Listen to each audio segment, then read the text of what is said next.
begets nor is born, ولم يكن له كفوا أحد.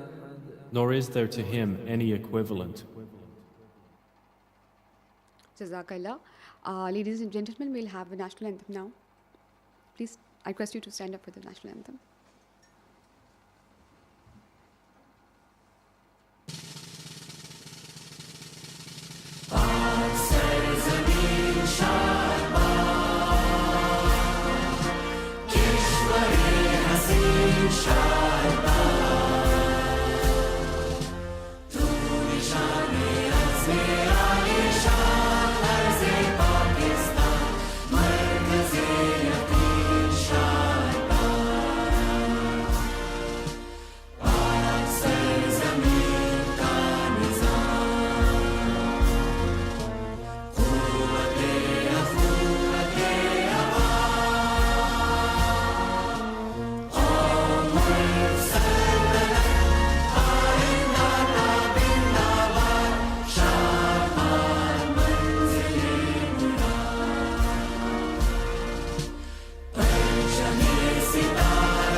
Thank you.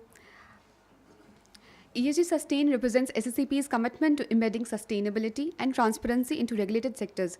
To elaborate on this initiative, I will invite Ms. Musarat, Executive Director, Securities and Exchange Commission of Pakistan. Ms. Musarat is leading multiple departments, including Chairman Secretariat, International Relations, and Anti-Money Laundering and investor education. With over 25 years of experience, she has been key in implementing governance and market reforms. She has also been honored with Khatoon-e-Pakistan Award and serves as a member of the government's Women Empowerment Steering Committee. Please join me in welcoming Ms. Musarat to share more on this groundbreaking vision.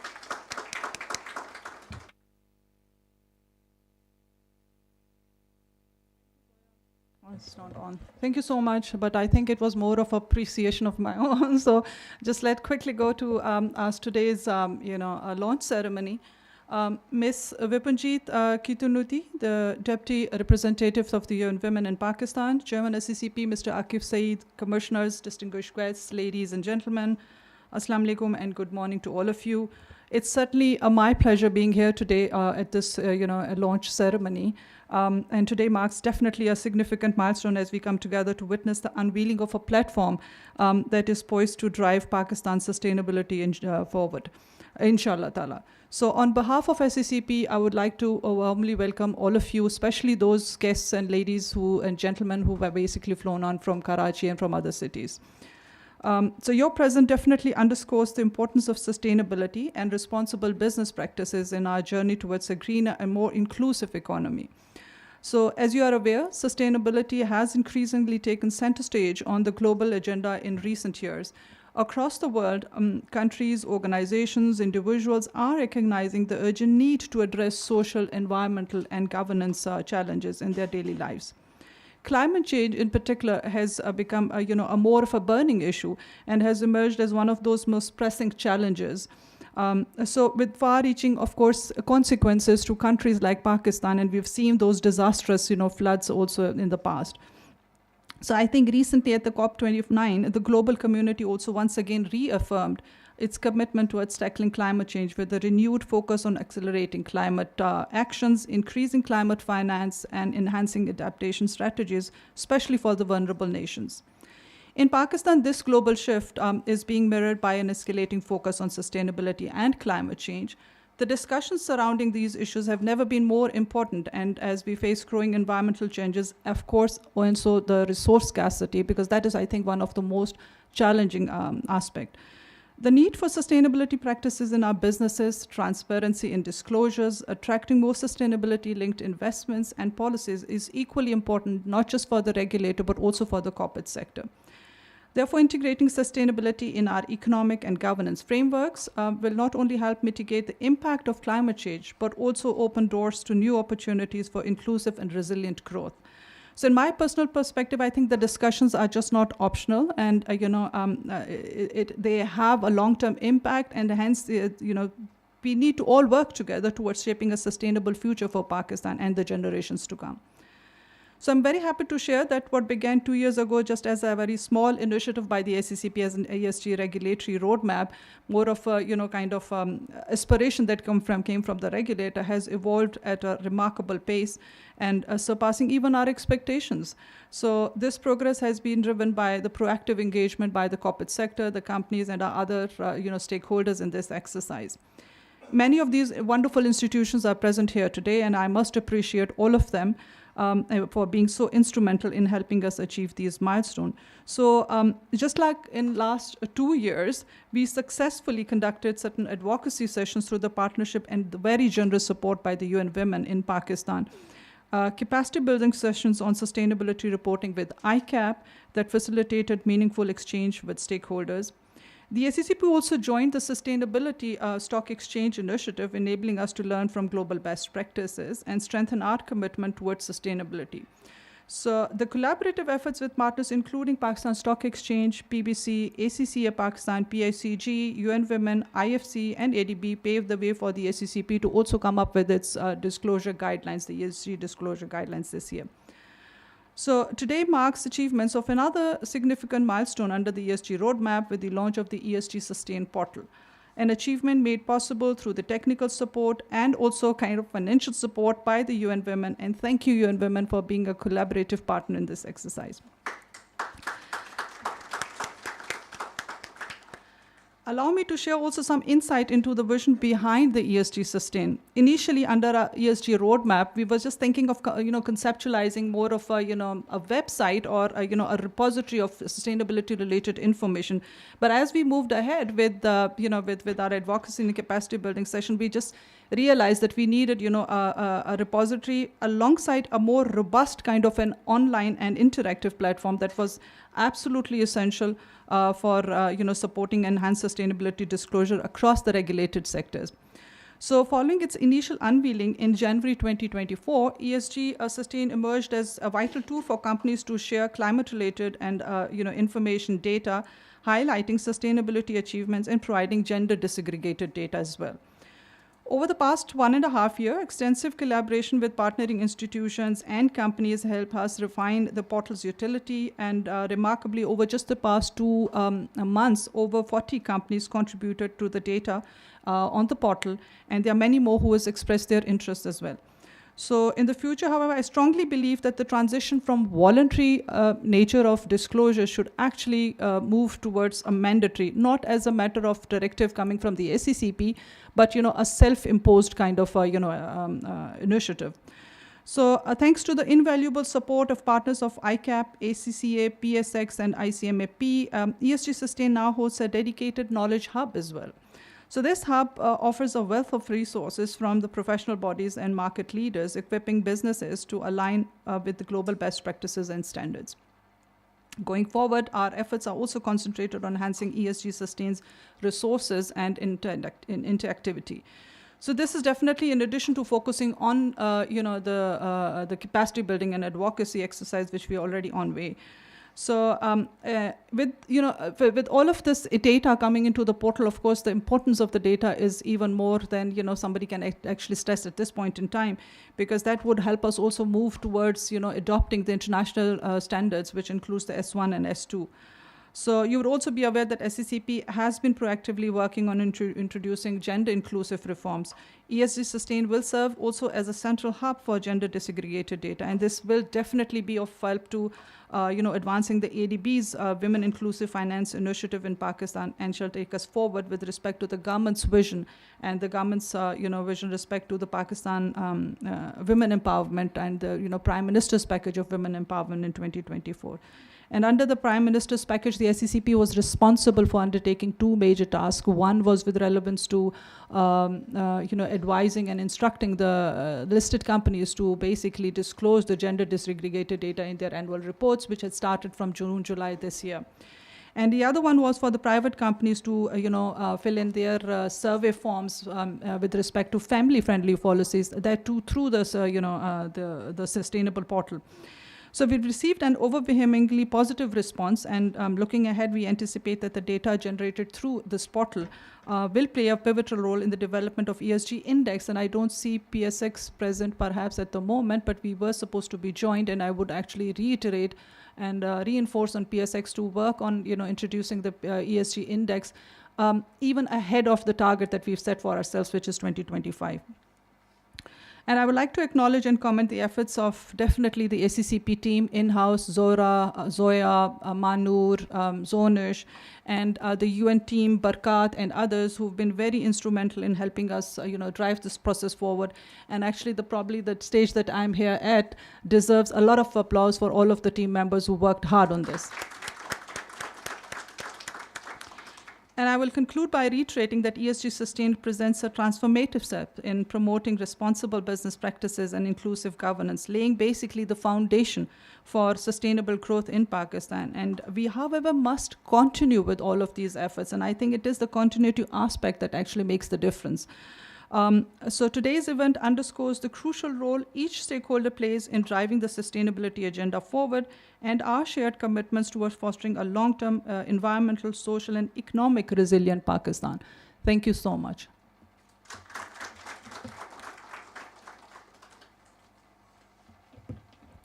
Thank you, Madam Musarat, for the enlightening words and appreciation.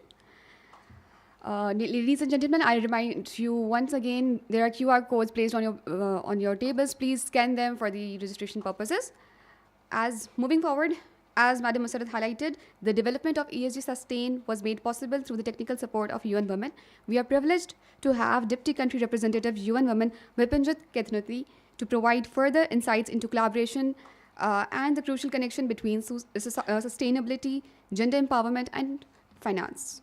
Ms. Vipinjit has over 20 years of experience focusing on inclusive governance, peace, and sustainable development. She has served in multiple countries, including Pakistan, Myanmar, and Egypt, with roles at UNDP, UNICEF, and IOM. Please join me in welcome Ms. Vipinjit to the stage. Thank you.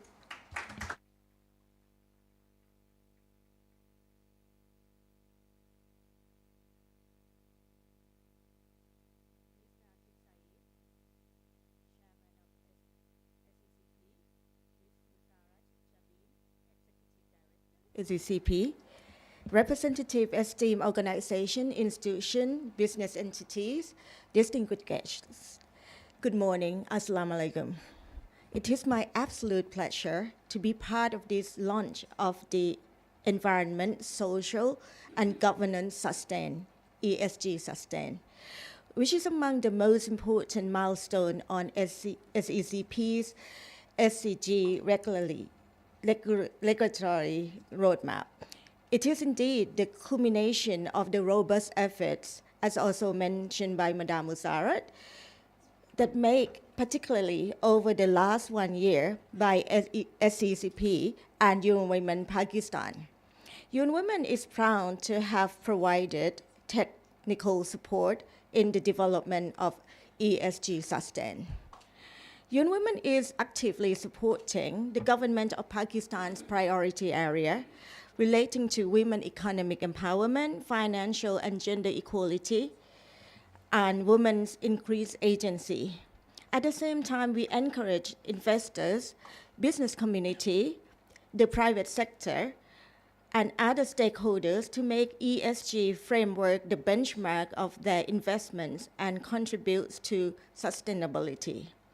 This will help us become better positioned to deal with the social governance and climate change related to challenges.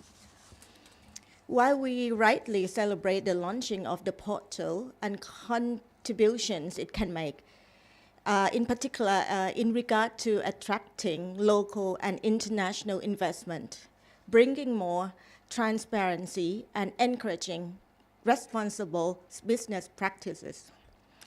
We should also look at such milestone through the SDG, Sustainable Development Goal. I'm sure that you have heard of the Sustainable Development Goal. It is United Nations Sustainable Development Goal, to be in full.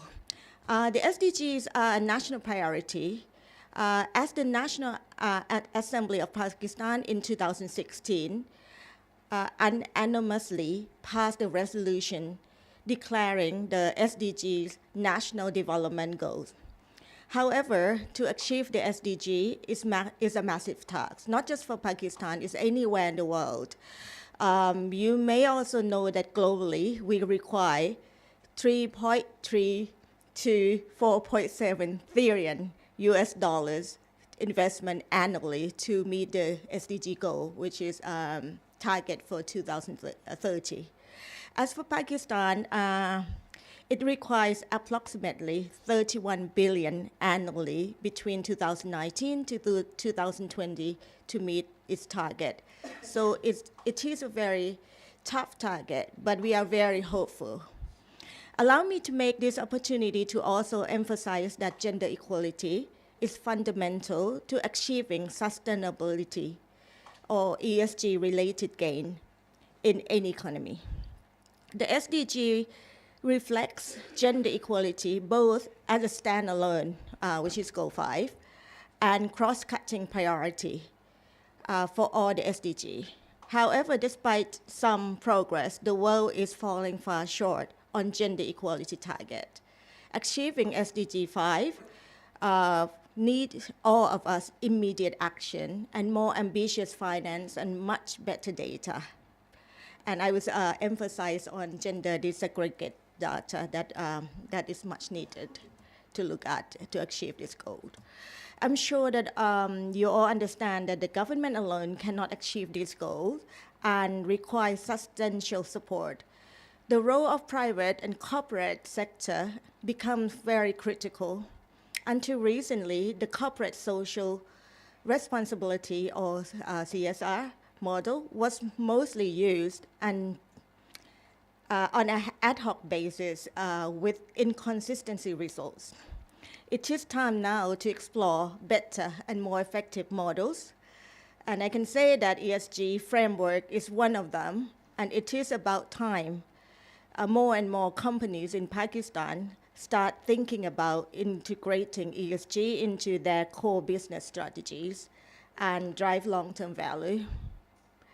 As part of UN Women, I am also very happy and pleased to see that SECP has included UN Women's Empowerment Principle, or in short, WEPS, amongst the recommended globally recognized framework for sustainability, reporting in their ESG guidelines for sustainability reporting of listed companies in 2023. Later in the launch proceedings, we will be happy to share a brief presentation on WEPS as well. It is an important framework for companies to promote gender equality and women's empowerment. Among many other things, the WEPS helps us to do, it provides us an easy but important tools to access our company, to access where our companies and organizations stand with respect to gender equality dimensions of all performance in the workplace, marketplace community. And you must have heard the word 16, you must have heard or seen the banners 16 Day, No Excuse. So this refers to a global campaign. It's called 16 Days of Activism Against Gender-Based Violence, which start on the 25th of November to the 10th of December. So this period of the launch is during the 16th Day of Activism, so which is, we can commemorate the event during this event as well. The campaign program's partnership, this program, UN Women Advocates for Systematic Change to end gender-based violence or to end violence against women and girls and ensure gender justice. In the end, let me congratulate SECP and all of you on the launch of ESG Sustain. And I'm confident that with all your support, it will contribute towards bringing the investment and ensuring transparency, accountability, and long-term visibility of your business initiatives. I look forward to seeing very productive, insightful session today, and very excited for that, and hope that will be we will bring a lot of positives to take home as we move forward on the roadmap to sustainability. Lastly, I thank you all, and thank you for the opportunity to be part of this. Thank you. Thank you for that inspiring and encouraging keynote address. Up next, we will dive deeper into the women empowerment principles. I will invite Mr. Barkat Ali, consultant innovative gender finance from UN Women, to share their insights on these principles and the relevance for companies in Pakistan. Barkat. Thank you very much. Good morning, Assalamu alaikum. I think I will use this mic because probably this podium is not visible to everyone at the back, probably. Yeah. So I come here.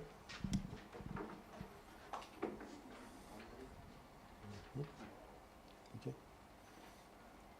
So thank you very much. Slides. Women empowerment principles. So some of you may have heard about women empowerment principles. Others maybe we have here who are signatories, or there are probably some who are not aware of WEPs. So probably we'll go into a bit details about women empowerment principles. Why should we sign up for it? What is the process? What are these principles? And a bit of background as well. So I only have 15 minutes, so I'll just begin quickly. So it's a holistic framework for companies to promote gender equality and women empowerment in the workplace, in the marketplace, and in community. And basically, we are advancing positive outcomes for society and business. It was launched in 2010, and it's a collaboration between UN Global Compact and UN Women. Sorry, just a minute.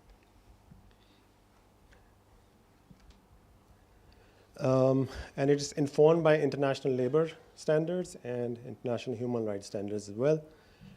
It is basically grounded in the recognition that business entities have responsibility for and stake in equality and women's empowerment. So if you want to deliver on the gender equality dimensions of SDGs, then WEPS is one of the primary vehicles that we can use it. It can also be used as an advocacy tools to inform your processes and procedures. So like Prime Minister Women Empowerment Package, Madam Musarrat mentioned here. So the selection criteria for awarding companies was primarily informed by WEPS. So we are using it as an advocacy tool quite substantially. So this is our UN Deputy Secretary General expecting the private sector to generate innovation, employment, and financing to bridge the gender gaps.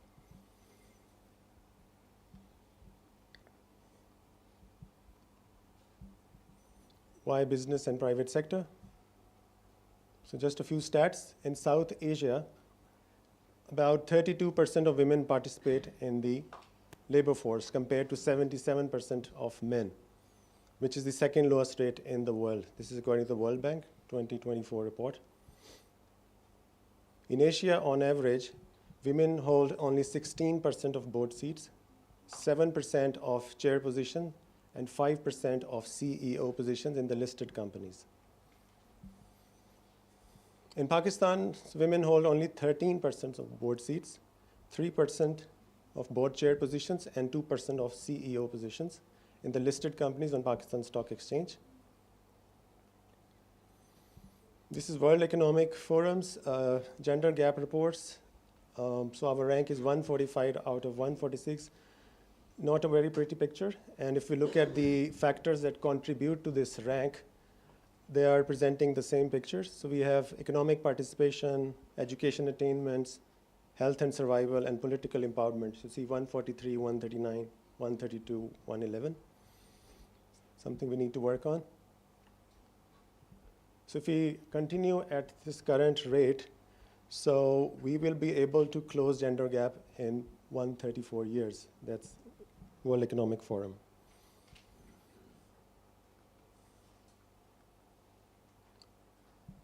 So when we promote women's empowerment, it's a triple win for us. So when we are promoting women's rights, we are actually promoting human rights. So if we invest in women empowerment, so according to one estimate by McKinsey, we can pump in $4.5 trillion into their economies by 2025. And then, of course, if we are focusing on women empowerment, gender equality, so we are also respecting the gender equality SDG 5.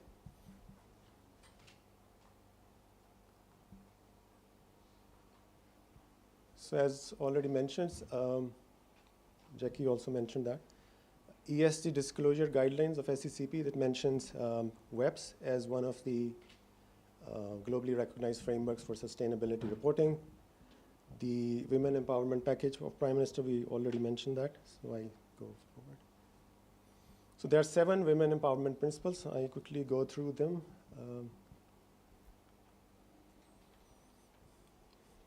So establishing high-level leadership for gender equality. So this is about establishing high-level policy support for gender equality policies and procedures. We can establish our goals and targets for gender equality. We can make our, let's say, managers accountable for results. We can also look at the gender discrimination bit here at the strategic level. So this principle is all about these key things. Workplace, treating all women and men fairly at work without discrimination. So this is basically talking about inclusive workplace culture without discrimination. We can talk about, let's say, gender-sensitive recruitment, retention, flexi hours, childcare services, that kind of stuff will come under this. Empowering health, well-being, and safety. Ensure that the health, safety, and well-being of women and men. So this is pretty self-explanatory, but so it covers things like equal access to medical insurance, also for the people with special needs. We're talking about safe working conditions, respecting right to time off for medical consultations and treatment. And also it can cover if we establish processes to address and prevent incidents of violence and harassment at workplace. So fourth one, promoting education and training. The screen is a bit difficult to read from. So this principle is basically about, so when we have these country-sponsored education and training programs, we should give the equal right to women to participate in these programs, equal right to participate and access these programs. We can invest in programs that lead to women empowerment and enhancement at the workplace, and also encouraging women to get into non-traditional jobs and perhaps revenue-generating jobs as well.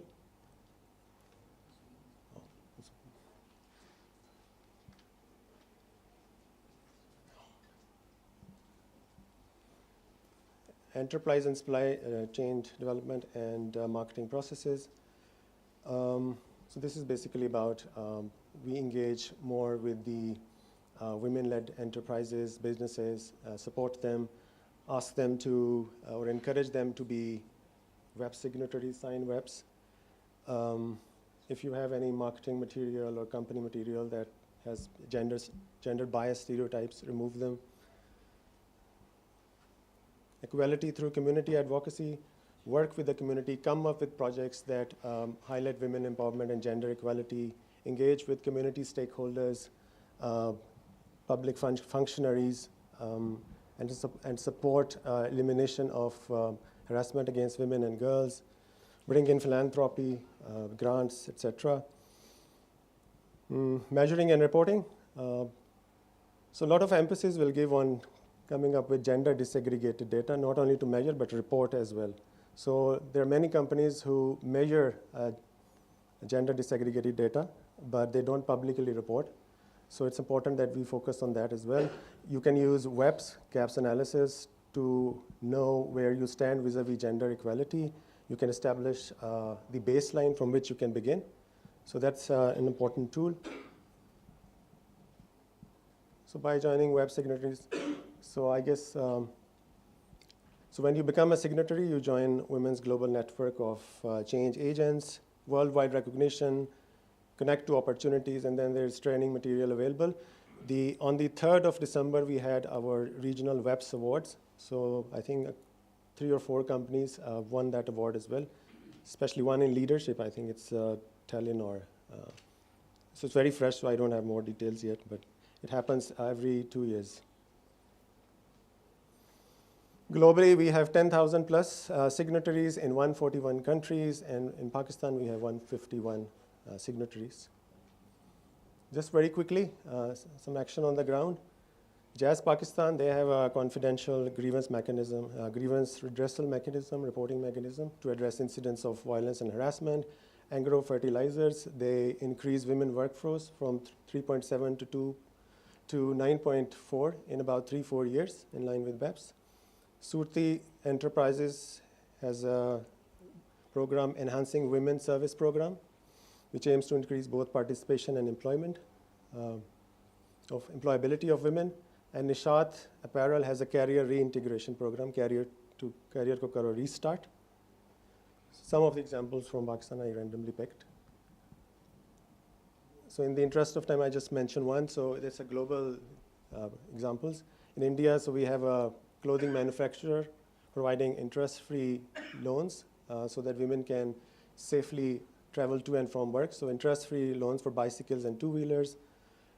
Then we have, let's say, a Swedish company addressing gender pay gaps for 16,000 employees in 4 countries. And they basically focused on job evaluation system and updating it regularly. Some of the registered signatories in Pakistan randomly picked again. You can have a quick look at it.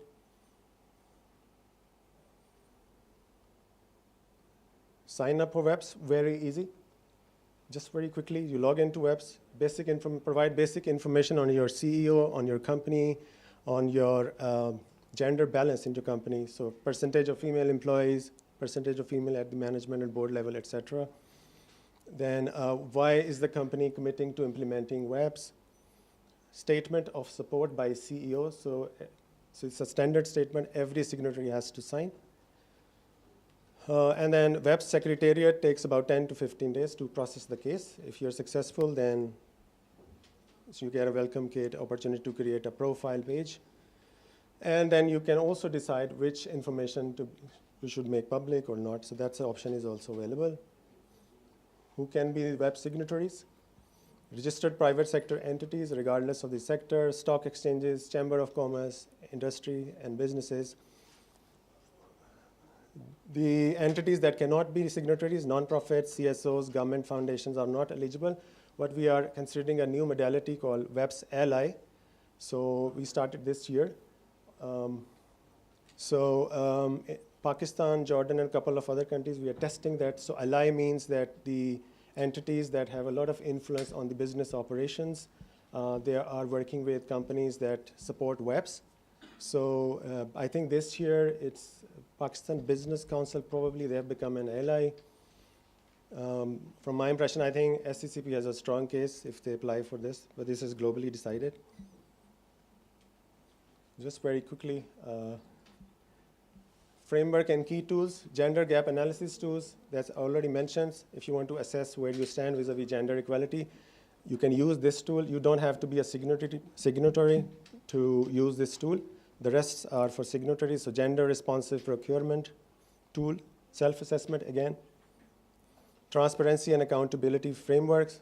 So once you start using WEPS, then this framework will help you. It has a long list of indicators, yardsticks that you can use to inform your policies and procedures in different categories. Feedback and questions. You can contact us, even if you, I think you can contact SECP as well. They will forward your request to us in case you need more information. Thank you. you very much. Thank you for an elaborate presentation, Barkat. Now, we move on to our panel discussion titled Sustainability for Capital Markets in Pakistan. This discussion will explore the critical role of sustainability in shaping the future of capital markets here. We are joined by a distinguished panel of experts in the field. Please allow me to introduce them. Mr. Waqas Ul Hassan, CEO of Karandas, Pakistan, an expert in investment impact and financial inclusion with extensive experience in SME finance, digital payments, and climate finance. He has led innovative initiatives like RAST, Intrazaman, and Secured Transaction Registry at SECP. Under his leadership, Karandas drives... Okay. Okay.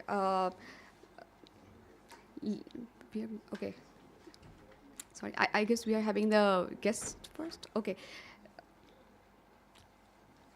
Ladies and gentlemen, we are honored to have our chief guest coming in. We'll take a 5-minute break.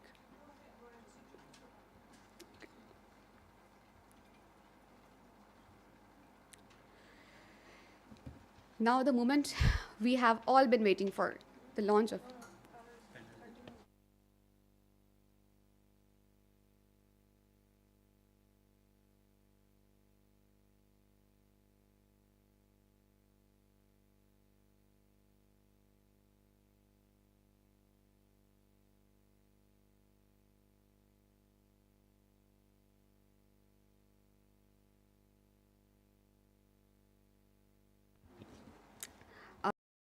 a bit interruption.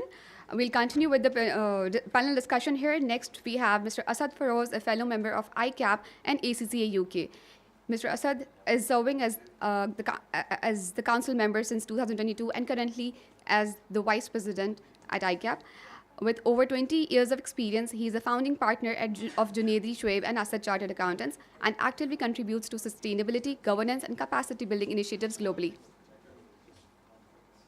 Next, we have Ms. Nazifa Bhatt, Director Climate Action and Sustainability at WWF Pakistan. She has 17 plus years of experience in climate change, ESG, and environmental management. She has led impactful campaigns on air pollution, plastic recycling, and waste management, partnering with corporations like Coca-Cola and UN agencies.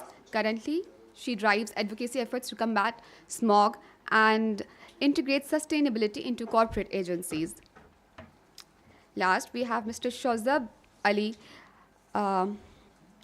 who is a leading financial sector development at the Asian Development Bank, focusing on inclusion, sustainability, and reforms. A chartered accountant, he's a chartered accountant with 30 plus years of experience. He has also served as commissioner SECP and played an important role in introducing progressive reforms in capital markets, holding a diverse expertise which includes areas such as development finance, digital transformation, corporate banking, and policy reforms.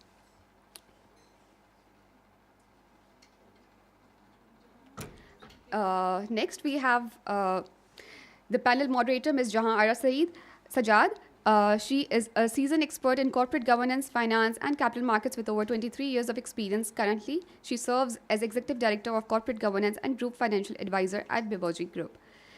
She has previously worked with Dubai Parks and Resorts, HOCMA, and SECP, contributing significantly to corporate governance practices in the GCC and Pakistan.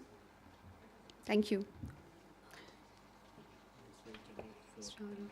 Thank you for the introduction. I think we have the Finance Minister coming in at 10:30, so probably we would need to limit our responses to a minute or so. So let me just start by saying that we are truly blessed to have a country like Pakistan, which has a lot of potential. Similarly, our capital markets, they also possess significant potential in driving sustainable growth. Now, as ESG principles gain global significance, there's a growing acknowledgement that sustainability is not merely a corporate responsibility, but a financial necessity. And this is quite evident from the various indices that have been developed across the globe, like we have the HOCMA ESG Pan-Arab Index, which clearly shows that the companies which have better ESG practices outperform the stock market index, as well as the companies which have a poorer ESG score. So it's not just a fad, and it's not just really should be considered, as a disclosure, making our annual reports look good. It actually, ESG practices actually add value to our companies, and in turn they contribute towards a positive impact on the capital markets. So thank you very much today for joining me here at this panel, and I would just like to first ask my first question from Mr. Waqasul Hassan, although I can't see you, but here we go. So Wakasa, we know Karandaz has been focusing on developing innovative solutions for the private sector. How do you view the role of integrating sustainability data into financial decision making, and what impact do you think it could have on attracting investment in sustainable development projects within Pakistan? So thank you very much for providing the opportunity and SCP for inviting. I would like to answer it in two ways. So people who are members of the investment houses, they are aware that the investment decisions are guided by the investment policy.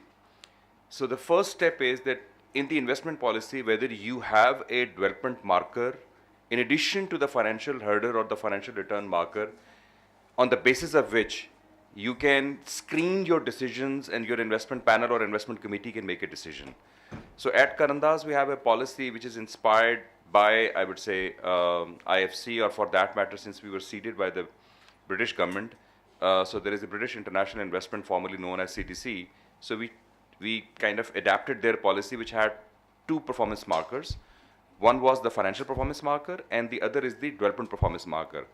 Now, within the development performance marker, there is a global movement that there is a firm called Stewart Red Queen, which was, and then there is a joint impact monitoring model of which IFC and many others, sitting here may be aware of, that they have been developing frameworks. So there is a framework now which is called PSI framework, Productivity, Sustainability, and Inclusive Framework. And then on that framework, every investment is scored in the middle, this, which I said PSI S, sustainability. So you can get a score from -1 to up to 4. If you are highly sustainable, then it's 4, and that S basically is to ensure that whether you through your investment in the process of economic transformation, whether you're reducing emissions, protecting environment, and your investment is helping to adapt to climate change or not. And then there are states defined. I mean, there is a whole methodology behind it. So the score that you get helps you in achieving overall impact score. And then when investment committee sees that, okay, here is a discount that we can take on financial return, but this is getting more score in the impact, then that investment passes the hurdle. So I'll just stop here. If you want more detail, I can. Thank you so much, Ji. So now we move on to Mr. Asad Feroz. Asad Saab, we've got all these sustainability related standards, like we have the IFRS S1, S2, we have industry specific disclosures, SASB standards, we have the internal controls over sustainability reporting under the COSO framework. Now with all these sustainability standards in place, how can ICAP support implementation of these standards, and what challenges do you see that companies can face in implementing these various sustainability related standards? Okay, thank you very much. I would like to give the audience a little overview of these standards a little bit, what's happening globally. The International Standards, the Assurance Standards Board exists now, ISSB, and it has released the standards IFRS S1 and S2 in June 2023. So this have been a game changer as far as the profession, audit profession or accounting profession is concerned, and it is going to impact all industries. So there is another institute by the name of the International Accounting Standards Board, and both of these institutes are working under the umbrella of IFRS Foundation. So the International Accounting Standards Board has already released over, I think there are many IFRS for which most of our accountants are familiar. The reporting is already done. We have adopted it for the listed companies, most of them. These international financial reporting standards are actually there, and they are applicable by, and they are adopted by 100 jurisdictions in the world. As far as the IFRS sustainability standards S1 and S2 are concerned, at this point of time, 11 jurisdictions in the world have actually adopted them. And there are 30 jurisdictions in the world who have decided that they will adopt them or are they in the process of adoption. So in nutshell, I just got to know from ISSB yesterday, this figure, that it is 50% of world's GDP in these 30 jurisdictions who will be covered through these standards. And it's more than 40% of the total market capitalization that would be covered. So in Pakistan, likewise, we were part of the roadmap of SECP, and we are thankful to Akif Saab and Madam Musarat. So we have been trying to actually create awareness, and we are trying to do different activities in this regard. And this has now been some time we are working on it. So what are actually the challenges that are coming for the industry? Yes, industry looking at, if you look at IFRS S1 is concerned, again, it has got its own requirements. So risk management, the strategy, the metrics, the different things that have to be done. So the companies need resources, they need data, and they need proper analysis. Then especially as to the climatic effects, it's very new. So you need engineers, you need people who can actually measure those analyses. They have to do all sort of different permutations, calculations, and so many analyses, then the matrix has to be satisfied. So it is quite intricate and complicated to start with. And then we have SASB standards who are already there in the picture already. There are more than 70 industries covered there.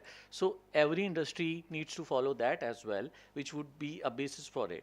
So the industry in Pakistan, once it comes in, they have to be prepared on it, and they will have to do a lot of things as far as their own capacity building is concerned in this aspect.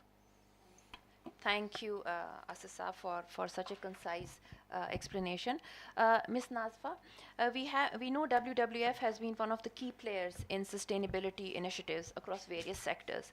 How does WWF, particularly through its corporate network, contribute to promoting sustainability in Pakistan's capital markets? And if I can just add, and how do you ensure that the use of renewable natural resources is actually sustainable now? Okay, so hello everyone. So WWF has been extending the facilitation of advocating green financing and integration of the environmental standards into the financial mechanisms with the State Bank as well. Just after the State Bank guidelines came up on, green banking guidelines as we call them. So we worked with about 150 different corporates in Pakistan under the Green Office initiative of WWF. Under that, we collect valuable data which will be pivotal for implementing the ESG disclosures as well, because now the CSR word is now becoming obsolete as ESG crawls in. We have been able to gather information not only on the carbon footprint and climate side, since you mentioned energy conservation. Yes, renewable energy is a question now, because everybody started to move towards renewable energy, and they said that this is the only reason and this is the only solution that we have for tackling energy crisis. But at the moment, we are seeing a lot of challenges and glitches in the renewable energy, because it at the end of the day is intermittent way of producing energy, because solar is not that reliable. That's what the feedback is coming as. So that is also a very critical point where we also need to think that whether the ROIs are going to be beneficial for the entities who are going to be applying this, the different forms of solar and wind and geothermal energy. Of course, there are so many options now, but I think Pakistan has to go a way ahead and will take some time. But yes, as the subject calls and as the topic of today says, I think ESG is very important, and we have tried to work very closely under the ILES project with the textile and leather sector to train them about green crediting and green financing mechanisms, and to integrate their sustainable and environmental operations with the the green crediting and green financing standards and mechanisms. Because I think with the NIBAF institute, we tried to train about 35 to 40 institutions, which included the financial institutions, consultancies, and other private sector companies. So we tried to sort of build that momentum on our end, because we are advocates of climate and environmental sustainability, and I think capital markets can play a pivotal role in supporting this arena. Thank you, Ms. Nazifa. Welcome, Shahzeb Saab. Now, we know ADB has the Strategy 2030, which is focusing on improving environmental sustainability, and ADB has played a pivotal role in promoting green financing in Pakistan as well. Now, how can green and sustainable bonds become a larger part of Pakistan's financial ecosystem? Just to sort of give you the background, ADB, as you have rightly pointed out, it has the key element of our strategy 2030 is climate. And ADB is managing about 18 funds globally and regionally. So, and we have actually, what we have targeted is to about 75% of our total operation has to be climate oriented, climate change oriented. So, and out of that, up to 2030, what we have done is that about up to 2030, we are estimating about $80 billion which has to be invested on this area. So when we move to Pakistan and ADB specific, what we have done, because we actually, if you broadly distribute that we work on sovereign side and we work on the private sector side, which we call private sector operations. So, and on private sector operation is largely about investing and providing capital to the projects. So ADB was the first one which actually did the first wind power project, and it was Zorlu. Then again, coming on the smaller hydro projects, that was the first private sector project which was supported by ADB. So on the sovereign side, what we do is we provide policy support in addition to the infrastructure investment we make. And there are large projects if we talk about energy, because we have large footprint on the energy side. So we have very large support for small and micro hydro projects. So moving to on the policy side, we support both all the infrastructure projects like transport and all that.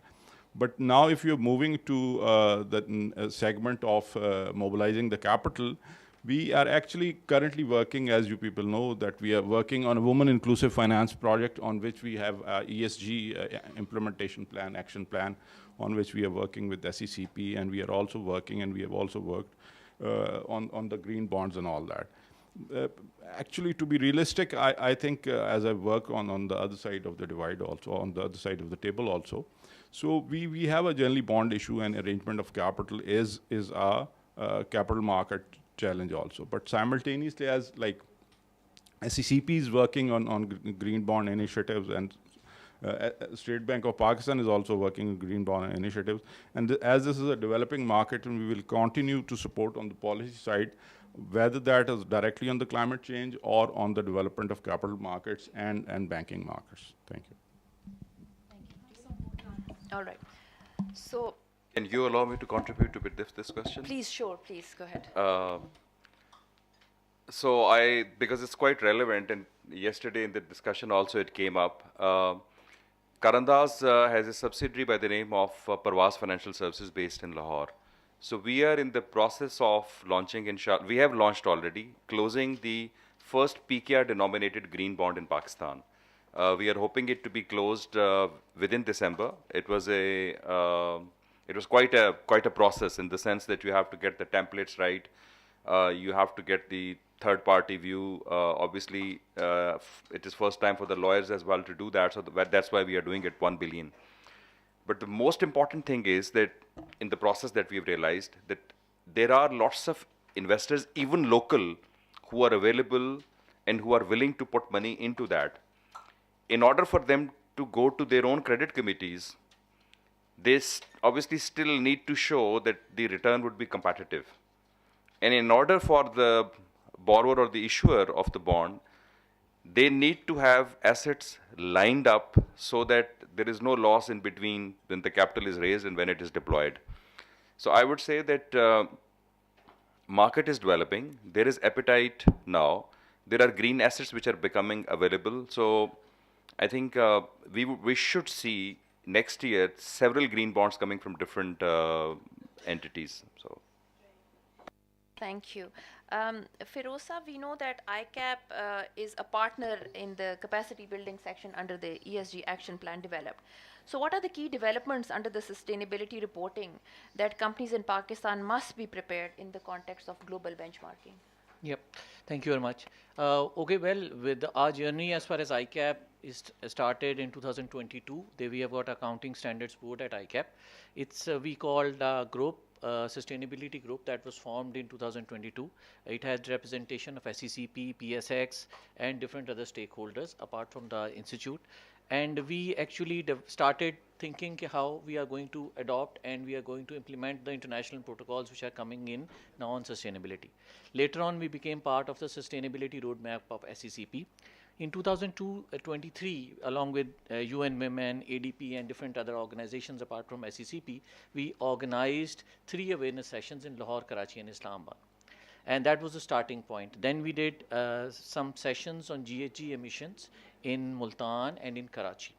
In 2024, we had 3 master classes. There were 2 full days on IFRS S1 and S2, and there were our members, people from SECP and other walks of life, industry representatives as well. And we covered those standards along with some mock scenarios that were created by our trainers. So that we did in 2024 this year.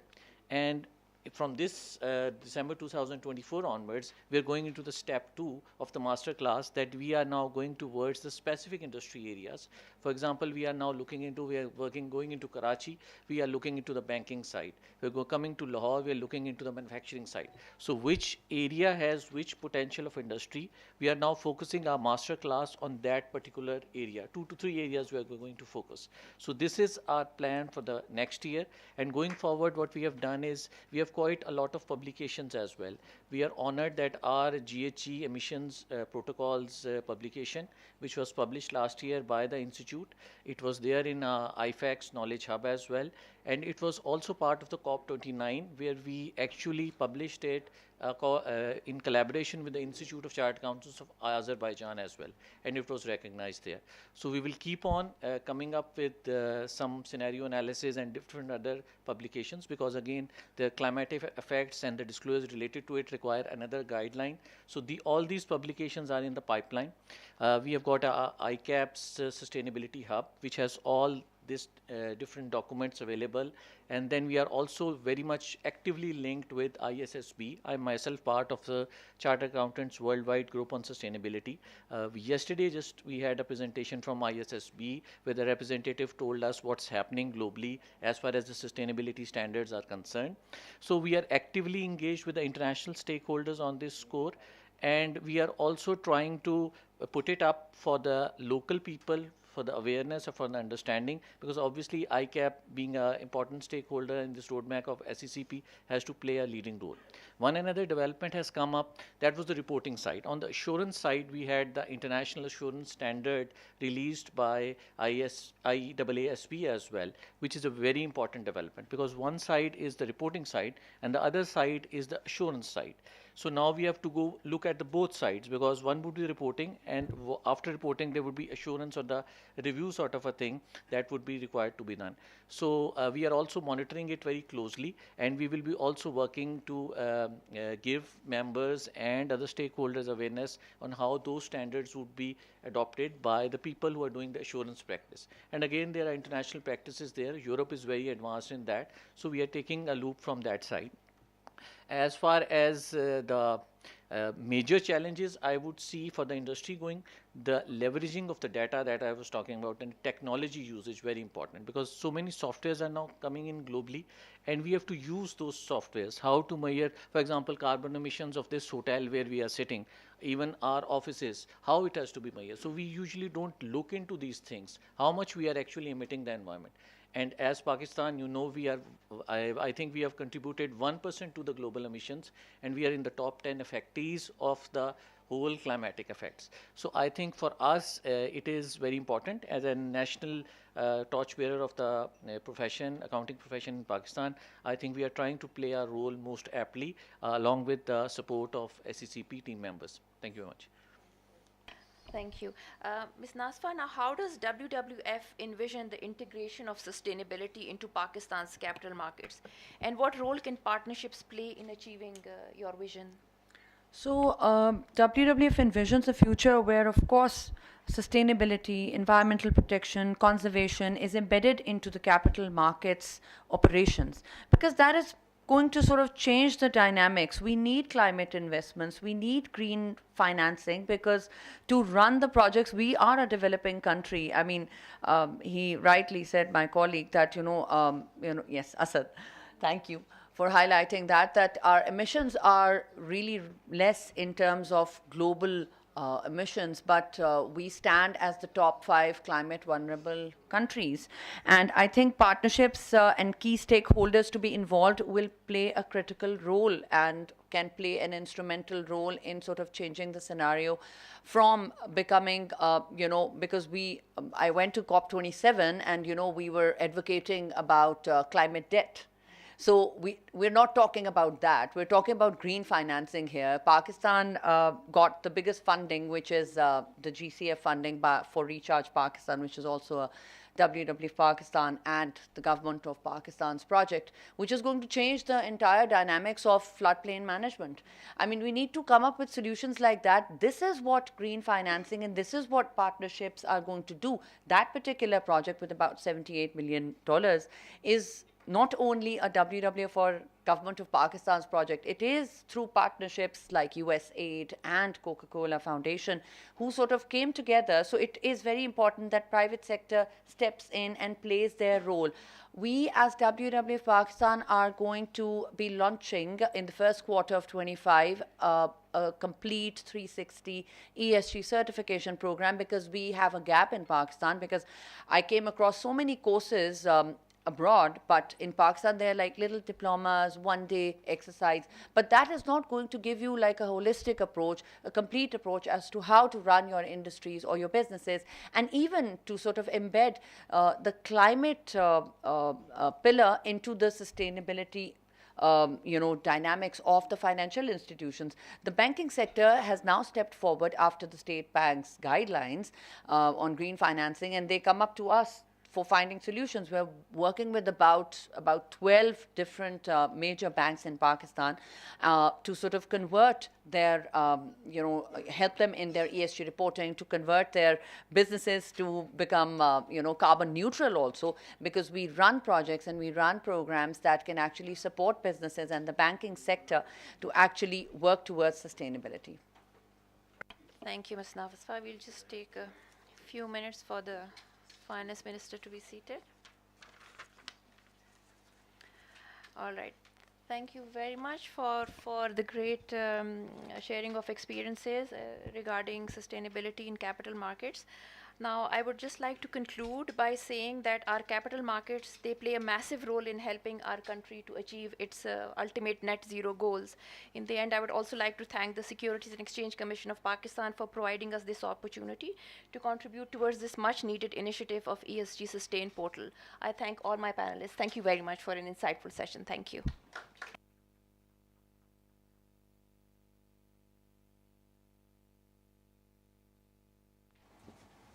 Thank you, esteemed panelists, for that enriching discussion. We are privileged to have with us chief guest of today's event, Federal Minister for Finance and Revenue, Mr. Mohammad Aurangzeb. Now, the moment we all have been waiting for, the official launch of ESG Sustain. Before the launch, there's a small video compiled that we would like to show as a reflection of our journey.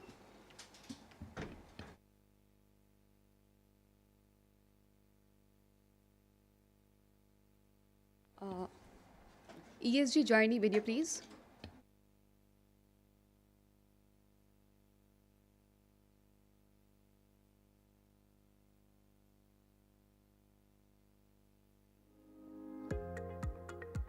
Welcome to ESG, a revolutionary platform by the Securities and Exchange Commission of Pakistan in collaboration with UN Women.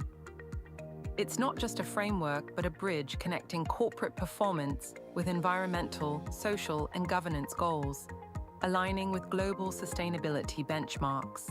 At its core, ESG stands on 3 powerful pillars: environmental, encouraging eco-friendly practices to protect our planet; social, promoting inclusivity, fair labor practices, and community well-being; governance, fostering transparent and ethical decision-making.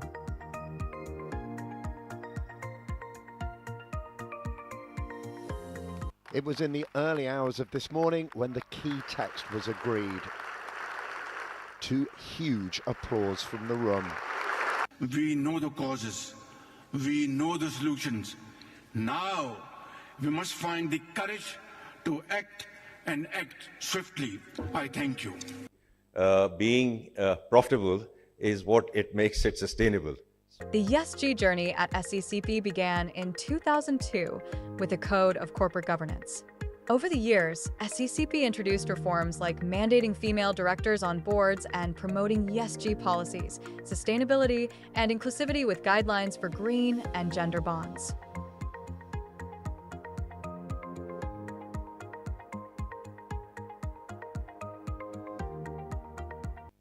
Centralized ESG Sustain dashboard, which as we speak, UN has.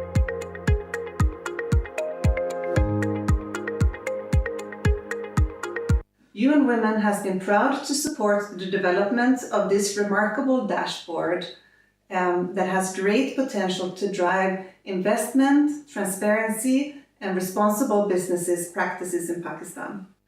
ESG Sustain will drive meaningful gender reforms under the Prime Minister's Women Empowerment Package and capture the interest of investors looking for sustainable and socially responsible opportunities.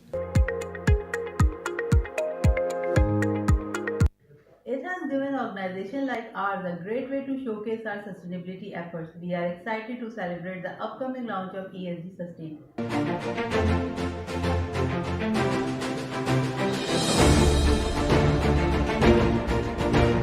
I'd like to congratulate SECP on achieving yet another milestone, the launch of ESG portal.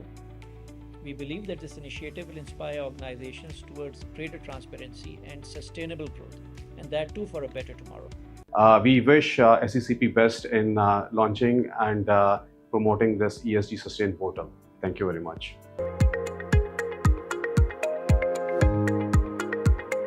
We are honored to be part of the ESG Sustain initiative.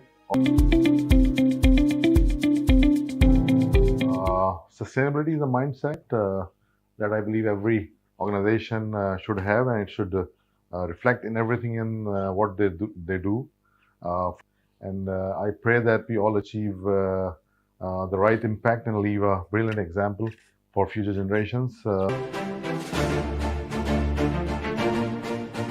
We profoundly thank all our partners for their invaluable support in achieving this milestone under the ESG roadmap, and we anticipate continued collaborative efforts to achieve more leaps under the ESG roadmap.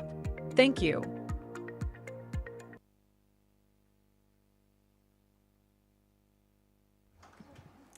Thank you. I'll request Honorable Finance Minister, Chairman SSCP Akif Saeed, and Deputy Country Representative Ms. Vipinjit to please come on stage and formally launch ESG Sustain.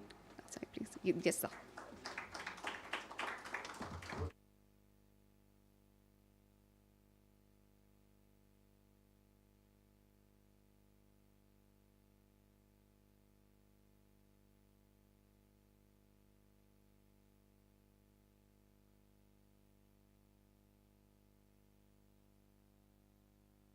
Seven, 6, 5, 4, 3, 2, 1, go.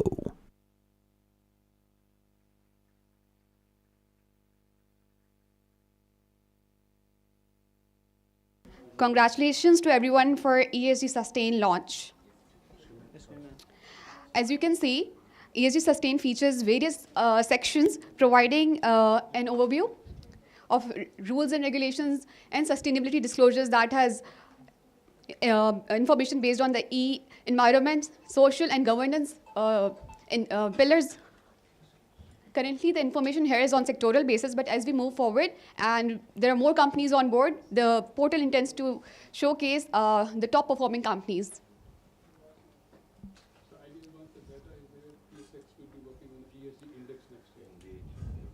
Companies can easily input their data using a standardized form, and the login process is very simple and straightforward and user-friendly.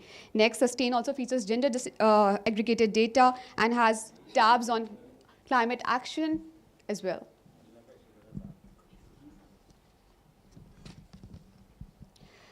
It also has a dedicated knowledge hub, which has valuable resources from CA, ICMAP, SEMA, ICAP, and we also have a section of success stories wherein companies and in-house success stories are showcased.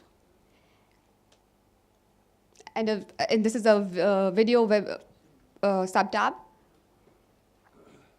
These are our knowledge partners, and we intend and foresee that more partners will be joining us for a more collaborative and informative, useful, helpful tab, inshallah.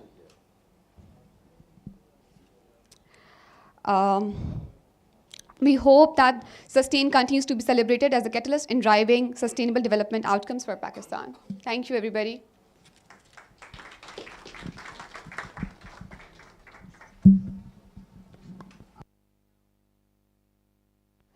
Now, I would like to invite Mr. Aurangzeb to please come to stage and share a few words on ESG Sustain launch and his visions for Pakistan's future. Thank you.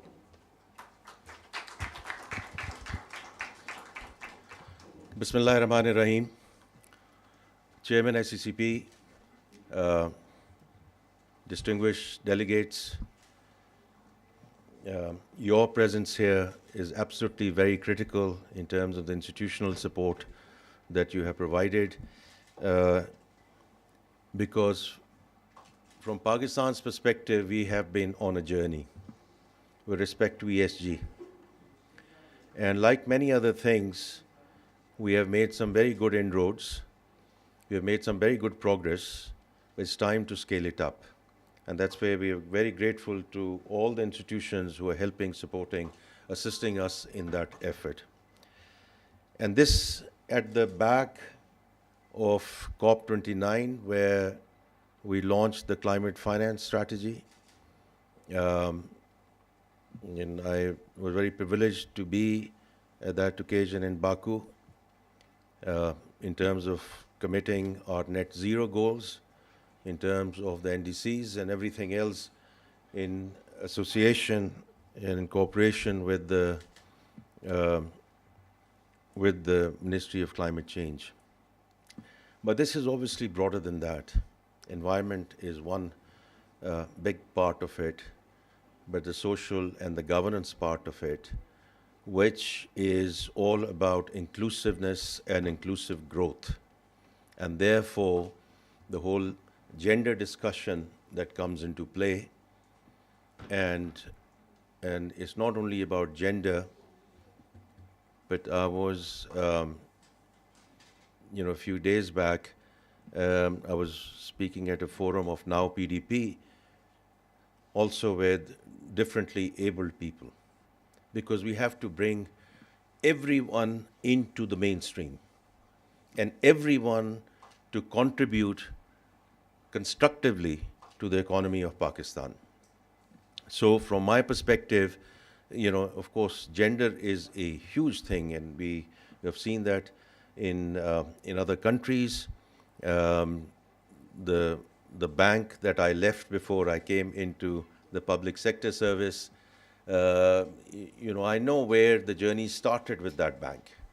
At about 4% pre-privatization in terms of women participation in the workforce. And by the time I left, it was 22%.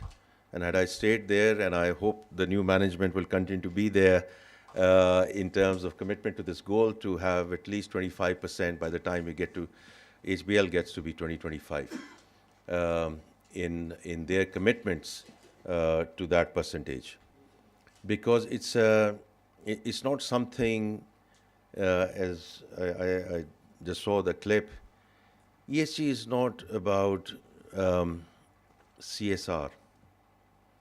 It's about ensuring that everyone comes into the mainstream to support, help, and assist taking the economy forward, as I mentioned earlier. So I want to again compliment SECP, the chairman, your team, because the way we are going to scale it up is not through brick and mortar. It's the digital channels and the digital avenues are the way to go. And I think someone already mentioned that a lot of companies and a lot of institutions are doing a lot of good work. So two things. One, who are at the forefront, and you presented some of those, their CEOs, their C-suite, their sustainability heads, and they are already publishing their sustainability reports, which is fantastic, which is because around environment, green taxonomy, what they're doing in terms of sustainable financing, in terms of their governance, which is great. But then there are others who are doing a lot of good work, but they are sort of keeping it self-kept secrets. And I've, having been in the government now, a lot of things which we need to do, and we need to improve ourselves, and we need to, make sure that we are held accountable, and we need to get ownership. But I see a lot of other stuff also in the government, which are good things which are happening, and we keep it as self-kept secrets. Now, this portal is going to be that equalizer, because it doesn't matter whether it's the largest corporations or the top 100 companies at the PSX or wherever, but every single institution, whatever they are doing, and they are doing well, they should be able to upload it. And that's where two things. One, you mentioned, Chairman Sahab, capacity building, but also success transfer, because we need to learn from each other, right? Capacity building part of it is also that this is the right thing to do for the business. It's not just, as I said, CSR, it's the right thing to do for the business. And from that perspective, anything that comes and helps and supports that scaling up. And I said digital is the only way to go. So I think the portal that you have launched, and I'm also very encouraged because at times what we do in the government, we sit in our offices, we sit in Islamabad, and we say this is the right thing to do for the country, right? But what you did, and therefore, again, compliment to SECP and your management team, is the consultative process, right? If I see now endorsement coming from ICAP, Pakistan Business Council, PSX, Overseas Chamber, other chambers, so you already have the buy-in. And that is very important because at times we think data and data sharing is problematic. And yes, in certain instances it is, because we have to be respectful to the privacy laws, etc. But these are success stories.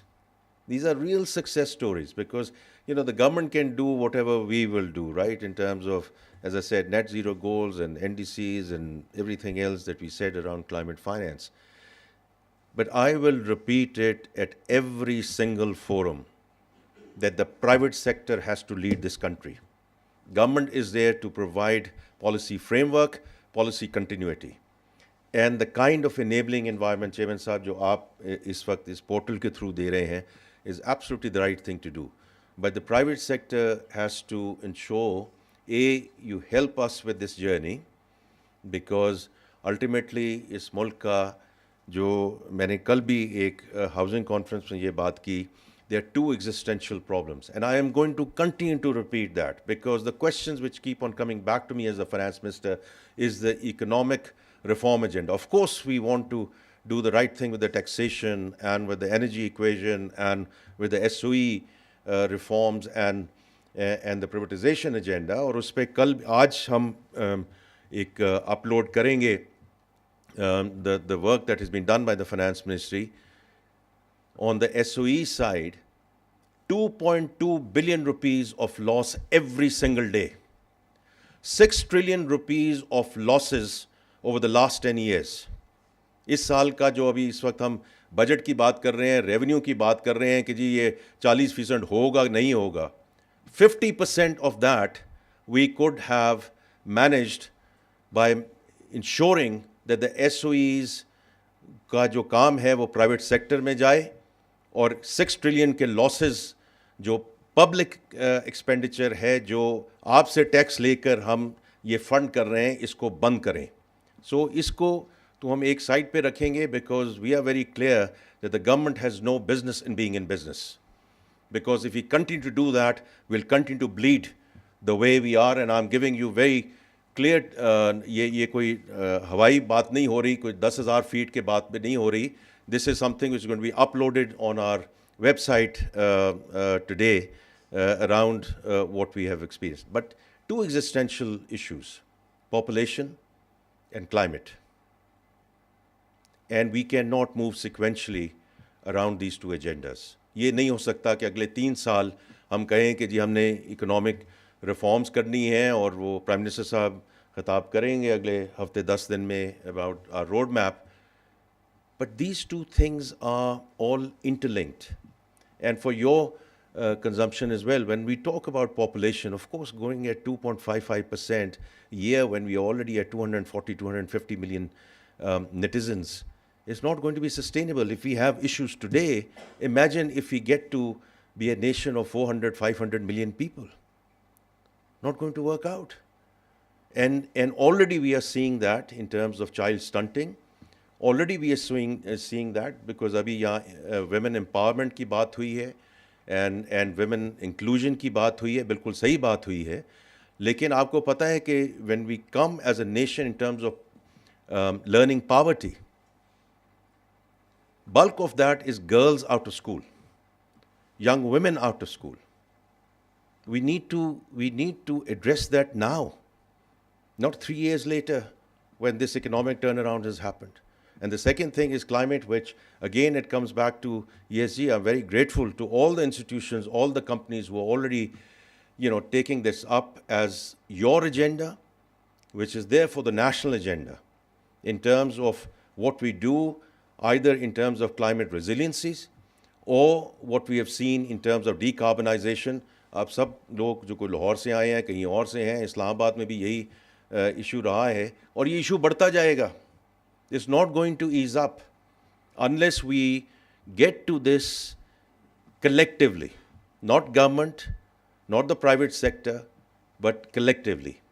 So therefore, I think whatever success stories you have, I think this portal is going to be, again, it's a means to an end. मैं जब digital journey की बात करता हूँ, it's not an end in itself. It's a means to an end, because that's how you scale it up.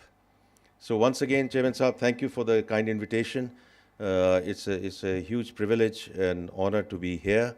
And again, through you and through your efforts, all the institutions who have already partnered up with you, fantastic job. लेकिन इसमें हर एक को आगे बढ़ना चाहिए. छोटी सी छोटी company हो, बड़ा से बड़ा इंस्टीट्यूशन हो, सबको इस पोर्टल में आना चाहिए, because from the government side we learn from you. And whatever you come in, we will take that on board. And with that, once again, I wish you all the very best. And again, congratulations on this inauguration. Thank you.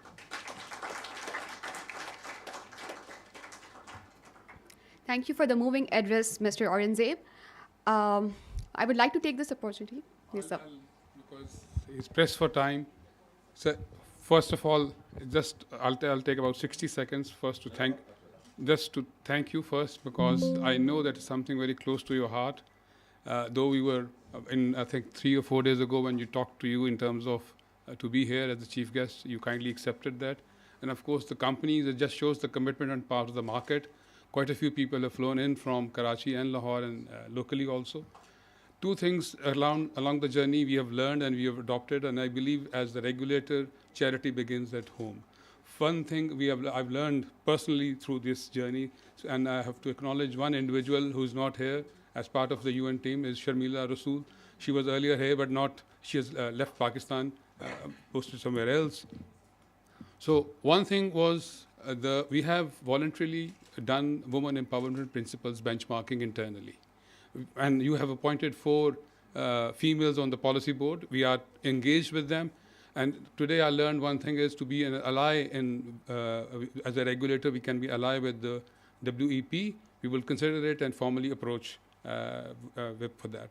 Second was the concept of, which I learned from multinational, is not the minimum wage, it is the living wage.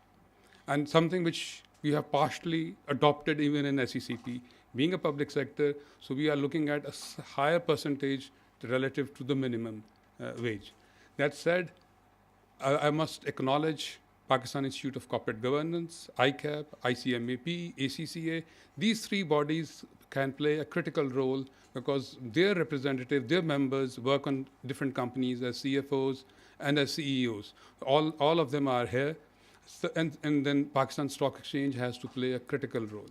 And last but not the least is the Women for UN for Women.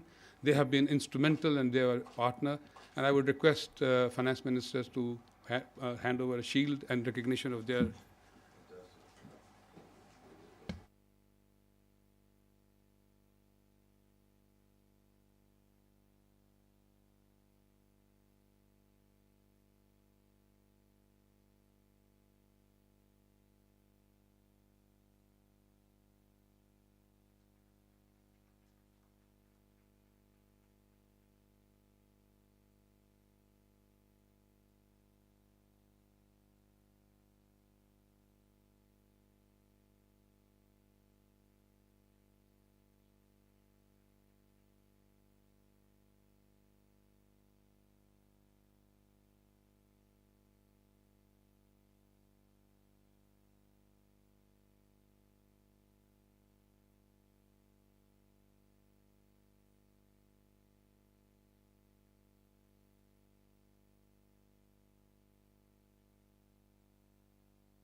Monitor report, then you can only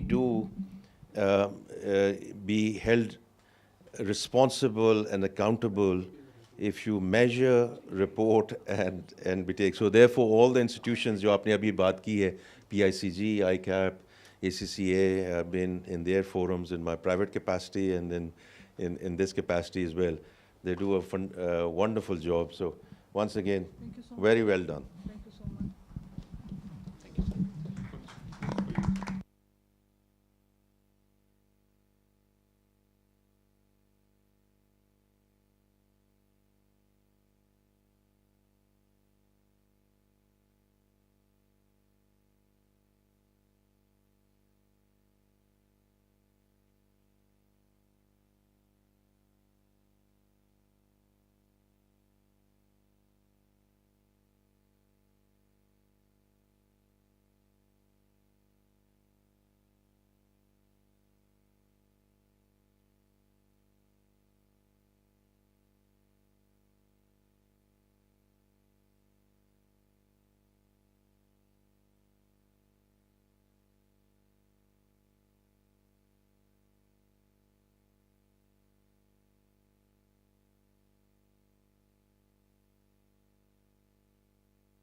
After a powerful message by the Honorable Finance Minister, moving on to to take this opportunity to share with you that the ESG Sustain platform is not only for the listed company. Any company can come and utilize this platform to report their sustainability reports.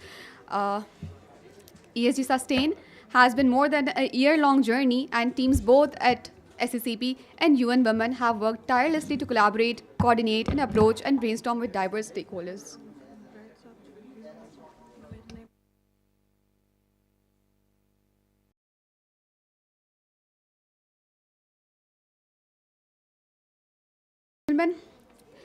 We have worked tirelessly to collaborate, coordinate, and approach and brainstorm with diverse stakeholders, ensuring maximum representation on Sustain. We would like, before we move on to the mementos for the team, I would like to remind you again, please scan the QR codes placed on your tables for registration purposes. Now, I would like to invite Mr. Akif Saeed, Chairman SECP, and Abdul Rahman Waraid Saab to please come on the stage, and Sir Mushtaba Ahmed Lodi Saab, please, to present a token of appreciation to our team members.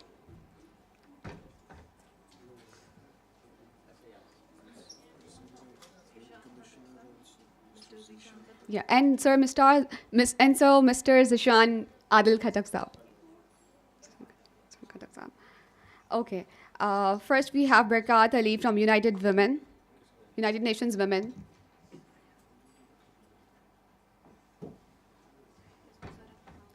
Madam Masarat Jabin, Executive Director, SECP.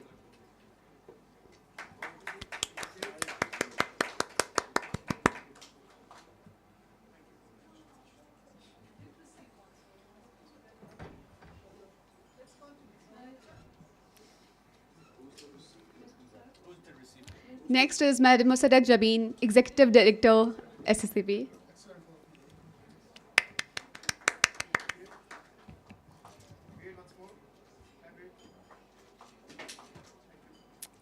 Mr. Aftab Alam from United Nations Women. Okay. Okay. Okay. Next topic. Mr. Ijaz Mustafa from UN Women. He's not here. So we'll move on to the next. Mr. Asif Iqbal from SCCP.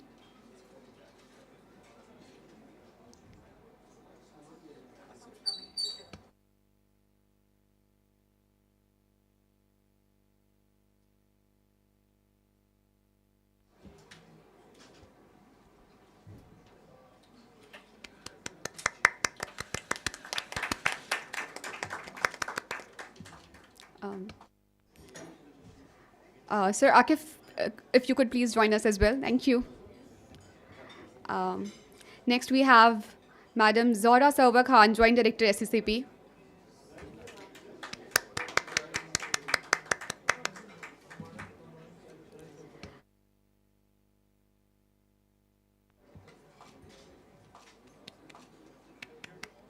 Ms. Zonish Inayat, Additional Joint Director, SCCP.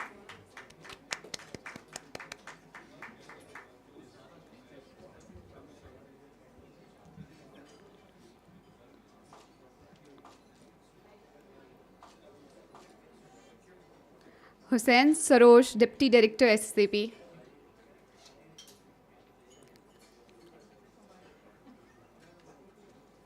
Sarosh. Yeah.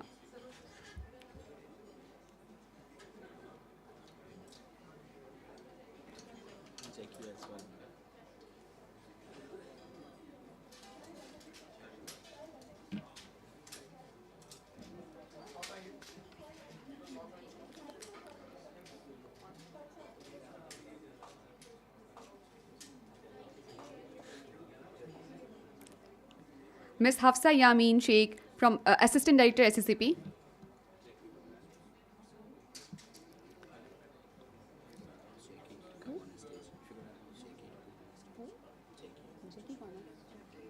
Okay. Is also please invited to come to stage to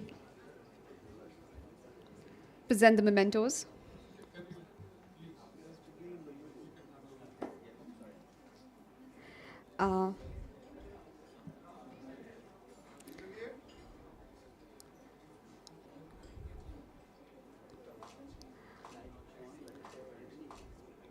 Ali Wazir, Cyber Vision International.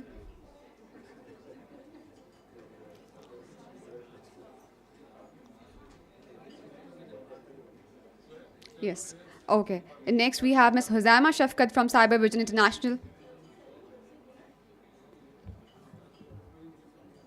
Ali Wazir is here. Okay. Ali Wazir is here.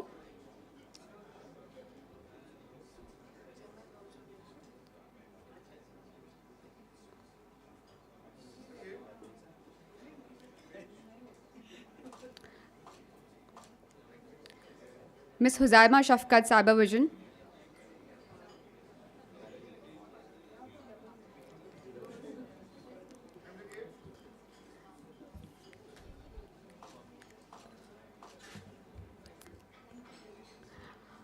And myself last, Zoya Niaz Ahmed from SSCP.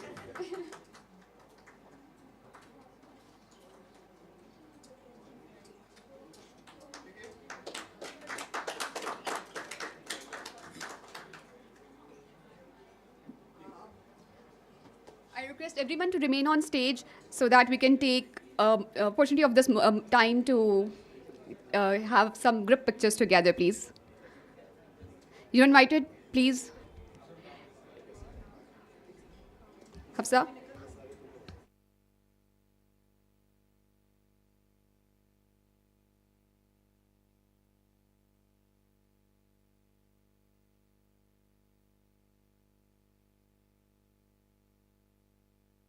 Our team members, please join us here.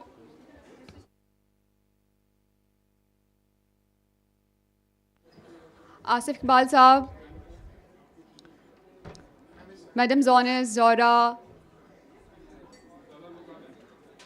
Surosh, Hafsa, Ahmed, Ali, Hafsa Bazir, please.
Thank you everyone for joining us today. Now you are all invited to enjoy the lunch. Thank you and have a great day.